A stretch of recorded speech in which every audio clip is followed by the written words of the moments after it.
Bonjour à tous et à toutes. Voilà, donc aujourd'hui on se retrouve pour un gâteau au yaourt, mais aux pommes. Donc voilà, pour cette recette, il vous faudra un pot de yaourt.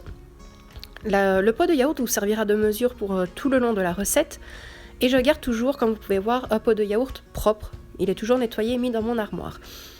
Ensuite, il vous faudra 3 pots, donc 3 mesures de yaourt, mais de farine.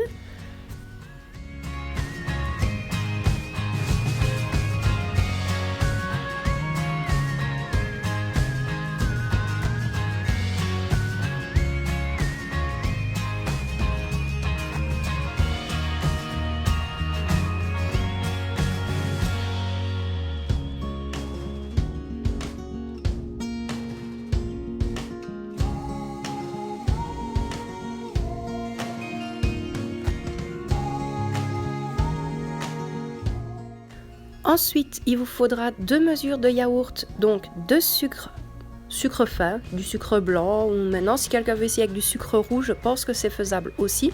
Mais voilà, il vous faudra donc 2 pots de sucre.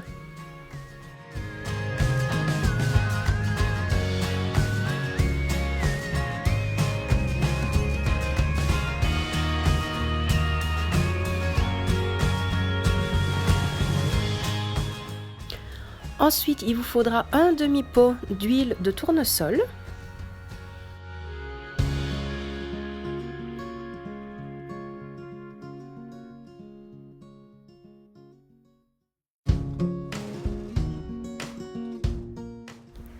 Ensuite, on continue. Il vous faudra 3 œufs. Donc 3 œufs entiers, on ne sépare pas les blancs des jaunes, on met vraiment les 3 œufs dans la préparation.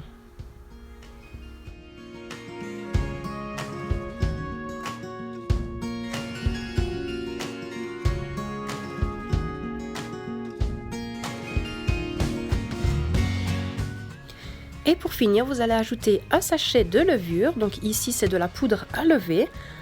Et ensuite, vous allez ajouter donc le dernier ingrédient qui est un sachet de sucre vanillé. Ensuite, vous prenez votre fouet et vous mélangez la pâte pour qu'elle soit le plus homogène possible, qu'il n'y ait plus de grumeaux du tout.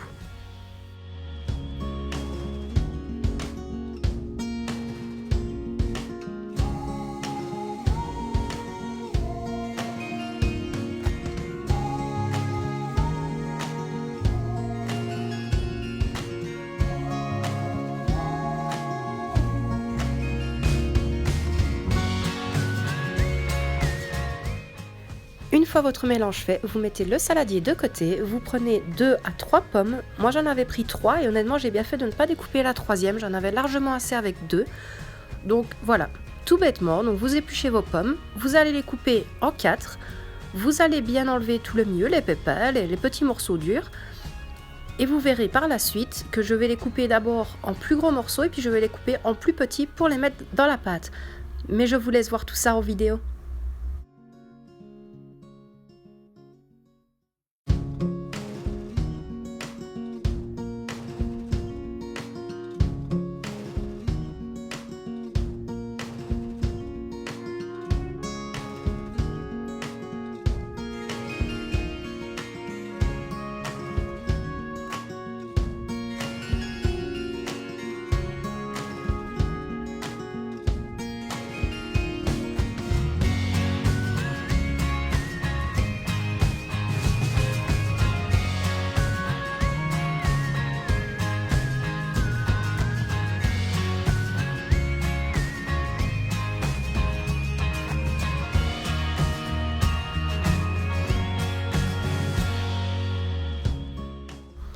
Alors moi ici j'ai un moule en silicone, mais je ne me fie jamais à ce qu'on dit que les moules en silicone ça se démoule très très bien.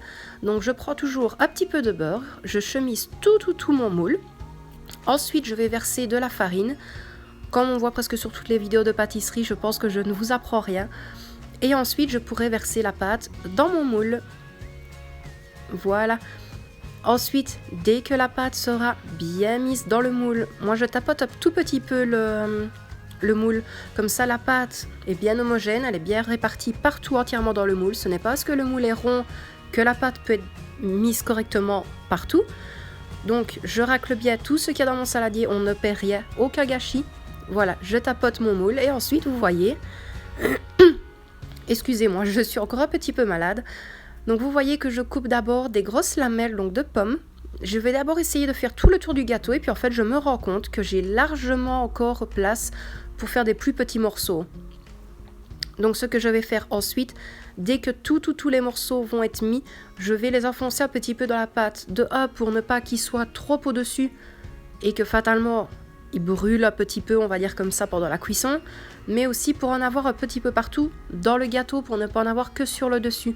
Ça c'est mon goût personnel. Maintenant vous faites comme vous le désirez. Si vous avez envie de faire même un rond ou peu importe sur le dessus, vous faites comme vous voulez. Mais moi voilà, je fais comme ceci.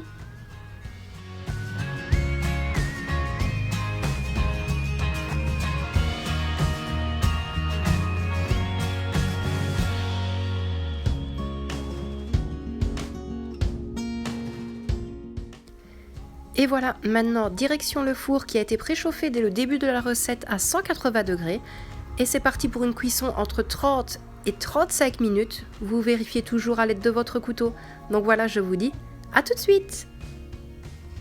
Bon et bien, au bout de 30 minutes, vérification de la cuisson du gâteau. J'avais très peur parce que je pensais qu'il allait déborder.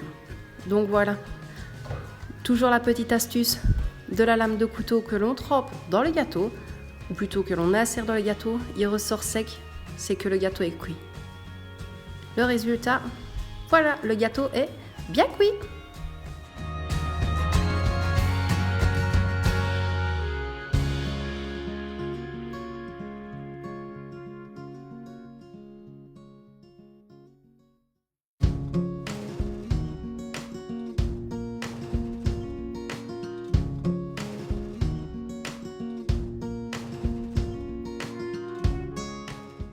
Bon et bien, voici le moment tant attendu.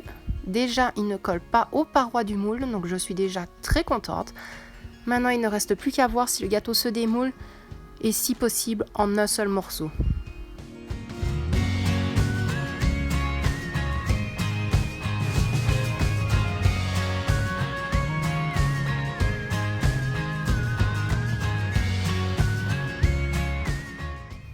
Bon, alors... Et voilà, cuisson parfaite et le démoulage est parfait. Aucun trou dans le gâteau, rien du tout. C'est juste top, top, top. Je vous préviendrai bien sûr de savoir si le gâteau est bon, bien entendu. S'il peut être aussi bon que beau, ce serait super. Donc voilà, ici je vais prendre une autre assiette pour retourner le gâteau, pour qu'il soit déjà mis à l'endroit, pour ne pas qu'on voie les petits triangles, je vais dire ça comme ça, du moule. Et voilà. Je suis vraiment très très très contente de cette recette. Je vous la noterai donc dans la barre d'infos, du moins tous les ingrédients. Et honnêtement, la recette, vous avez vu, elle est vraiment très très facile. C'est vraiment tous les ingrédients dans le saladier, vous mélangez le tout et le tour est joué. Voilà, allez, à la prochaine!